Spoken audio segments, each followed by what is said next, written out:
Life as a man is exceptionally difficult. I say the most beautiful and the most terrifying thing about being a man is you're born without value. Society doesn't care about you. You're only going to be cared about based on how useful you are. You have the chance to build yourself up and become a superhero if you're prepared to do the hard work and be indefatigable enough to never quit. But if you're going to stand around and wait for a handout, nobody's going to ever respect you. I think that a lot of people have forgotten about how difficult and how competitive it is as a man. We're always in constant competition with each other. And it's your duty as a man to stand up and say, I want to be as important and strong and good-hearted and God-fearing as possible. And I need to work hard to achieve those things. If you look at the true warriors of humanity, you look at the true empire builders, you look at the true titans who are constructing a better world, they're less about pleasure seeking because they understand that if you want to have a great life, a soaring life, look at what most people do and do the opposite. Growth comes through discomfort. You look at a great athlete, it's the way they show up in the championship game is simply how they showed up in the lonely light of the early hours at practice. To have the results only 5% of the population have, you've got to be willing to do the things that only 5% of the population are willing to do. I was a 4-time kickboxing world champion. For 12 years, I trained 5 hours a day, 6 days a week. And I was motivated to train probably about 25% of the time. The rest of the time I went because I am disciplined. You don't feel like going through that on a Wednesday morning when you wake up, and you have to do it because you're disciplined. You're either a disciplined individual or you are not a disciplined. There's a difference between want and want. And I say this all the time. People say to me, I want to be rich. And I say, okay, well, I want to be able to ice skate. But I don't want to be able to ice skate enough to go learn how to ice skate. I can't be bothered. I mean, surely if I could click my fingers and be a figure skater, I'd click my fingers. Who wouldn't? But I don't want to actually go train because I don't want it enough. And this is the exact point with money. Everyone wants money put on their lap. If you truly wanted money, you wouldn't be able to sleep until you fucking had it. The masters make the hardest things in the world look easiest. And in the moments where you push yourself, those moments tend to lead to success. But you've got to stop rationalizing, stop making excuses, stop telling yourself little watered down assessments of where you're really at. Tell yourself the truth. And the truth shall set you free. And the truth that I had to come to grips with, that I wasn't in charge of my destiny. The truth was that I wasn't giving all that I had. The truth was that there are some things that I wanted to do, but I didn't have the courage to act on those things. I had to start looking at my life differently. I started going to work earlier. I started being the last one to leave there. I started working harder than anybody else. I am not motivated to do the things I'm supposed to do. I don't wake up full of joy. I have to go to the gym, or that I have to work, or I deal with crap. I don't feel motivated to do them. I'm disciplined. I do them regardless of how I feel. Whether I'm in the mood to do it or I'm not in the mood to do it, it gets done. That's discipline. Discipline's a real thing. Motivation is fleeting. You're never going to be permanently motivated. If you're the kind of person who can only try hard at something he enjoys, then you're going to fail.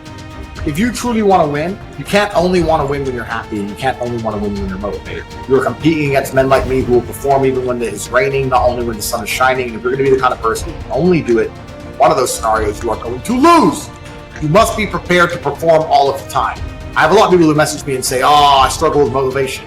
My answer is simple. Then stay a loser. If you can't find the motivation to not be a loser, then I strongly recommend you just stay a loser, stay in your lane, stay out of my way. I have no time for people who cannot find the motivation to fix themselves and fix their own lives.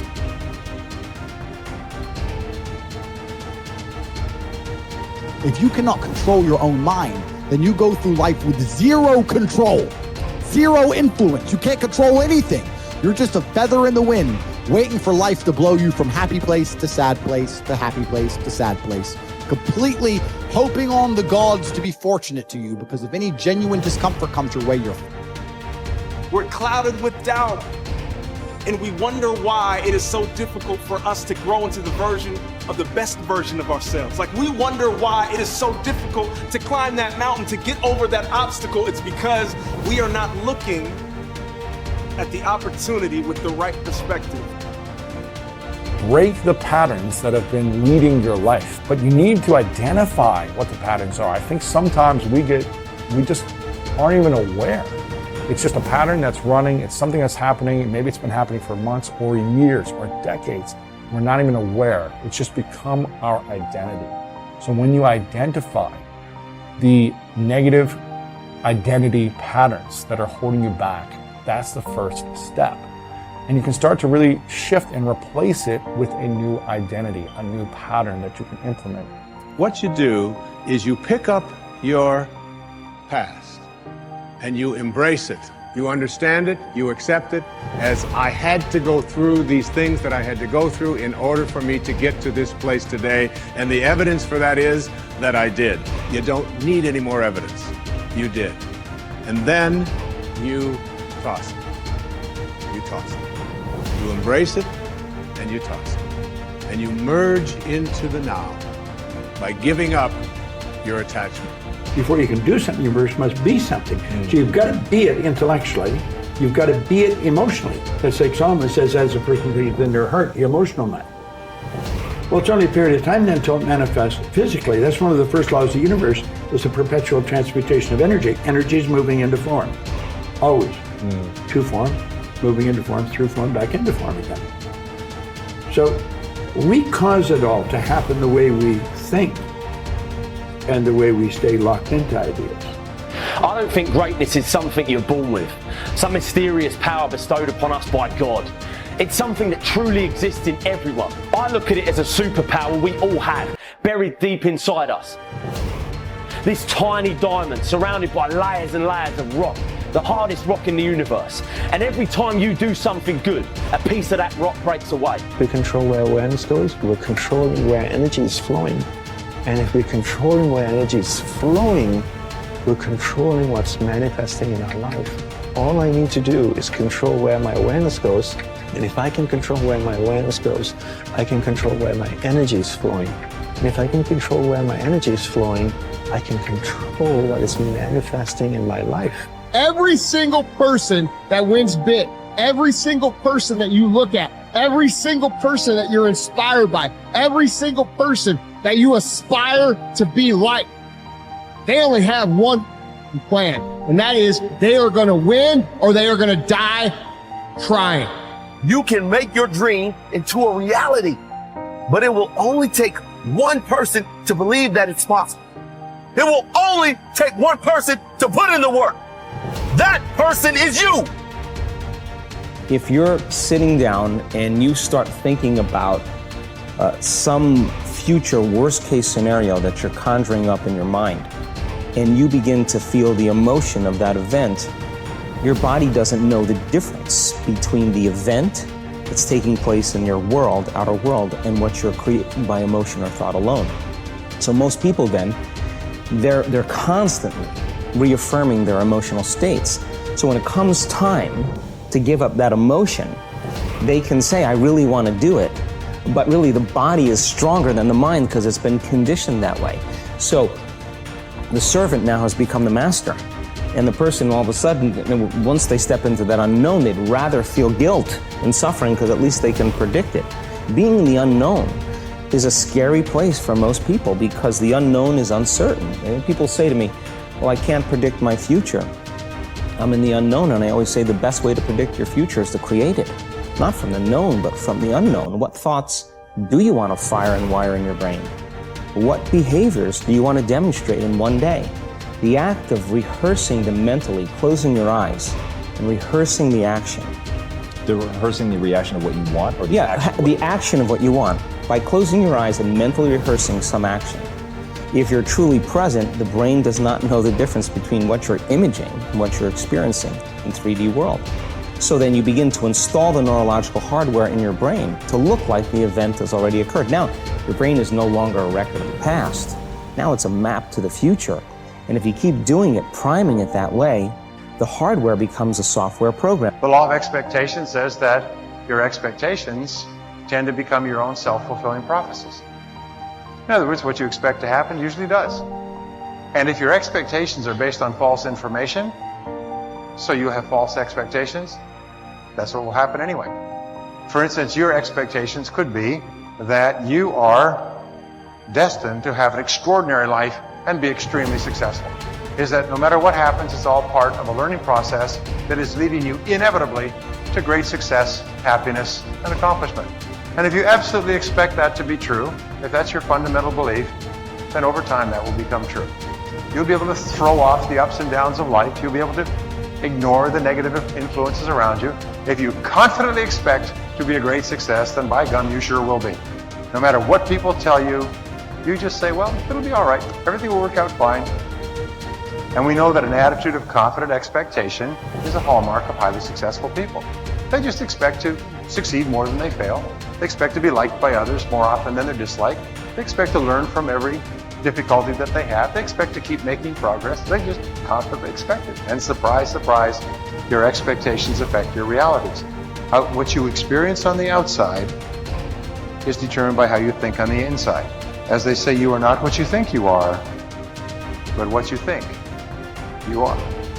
In the Bible it says, as a man thinketh in his heart, which means in his subconscious mind, way down deep, so is he. According to your faith, it's done unto you, and so on. Big picture thinking can benefit any person in any profession. When somebody like Jack Welch tells a G employee that the ongoing relationship with the customer is more important than the sale of an individual product, he's reminding them of the big picture. When two parents are fed up with potty training, poor grades or benders, and one reminds the other that the current difficult time is only a temporary season, then they benefit from thinking big picture. You have to think anyway, so why not think big? Big picture thinking brings wholeness and maturity to a person's thinking. It brings perspective.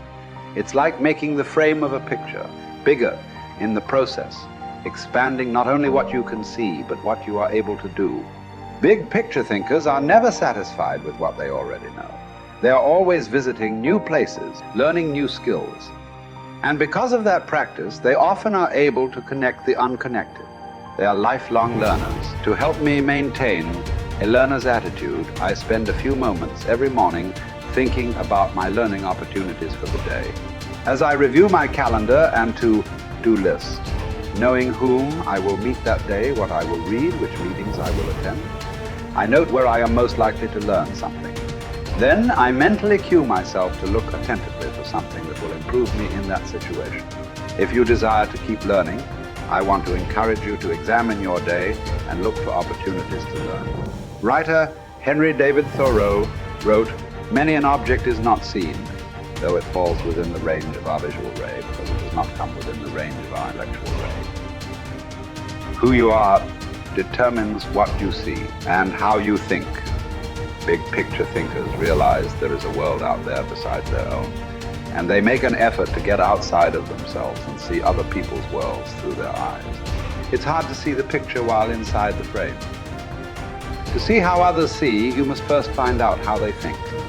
Becoming a good listener certainly helps with that. So does getting over your personal agenda and trying to take the other person's perspective. French essayist Michel Ayquem de Montaigne wrote, "The value of life lies not in the length of days, but in the use we make of them." A man may live long yet live very little. The truth is that you can spend your life any way you want, but you can spend it only once. Becoming a big picture thinker can help you to live with wholeness, to live a very fulfilling life. People who see the big picture expand their experience because they expand their world. As a result, they accomplish more than narrow-minded people. And they experience fewer unwanted surprises too, because they are more likely to see the many components involved in any given situation. Issues, people, relationships, timing, and values. They are also, therefore, usually more tolerant of other people and their thinking.